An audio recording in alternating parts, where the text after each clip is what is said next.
প্রাথমিক বৃত্তি পরীক্ষার ফল পবিত্র ঈদুল আজহার পর প্রকাশ করা হবে। সাম্প্রতিক তথ্য মতে প্রাথমিক শিক্ষা অধিদপ্তরের ডিপিই কর্মকর্তারা নিশ্চিত করেছেন যে খাতা মূল্যায়ন ও ফলাফল প্রস্তুতের কাজ চলমান থাকায় ঈদের আগে এটি প্রকাশ করা সম্ভব হচ্ছে না। এই মাসে 21 তারিখ রেজাল্ট দেওয়ার কথা ছিল, তবে সেটি পরিবর্তন করে কুরবানি ঈদের পরে নিয়ে গেছে। তাহলে কুরবানি ঈদের পরে কত তারিখ রেজাল্ট দিবে?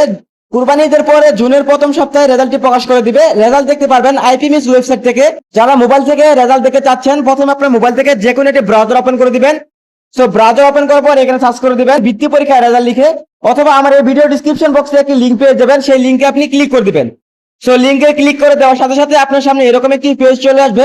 এরকম পেজে আসার পর আপনি এখান থেকে দেখতে পারবেন প্রাথমিক বৃত্তি পরীক্ষার ফলাফল, রোল নাম্বার অনুযায়ী একক ফলাফল দেখুন। এখান থেকে প্রথমে আপনার পরীক্ষার সন দিতে হবে, দ্বিতীয়ত রোল নাম্বার দিতে হবে। আপনি যে অ্যাডমিট কার্ডে রোল নাম্বার আছে বা যে রোল নাম্বার থেকে আপনি বৃত্তি পরীক্ষা দিয়েছেন সেই রোল নাম্বারটি এখানে লিখে দিবেন। পরীক্ষার সন এবং রোল নাম্বারটি সঠিকভাবে লেখার পর এখান থেকে সাবমিট অপশন দেখতে পারবেন।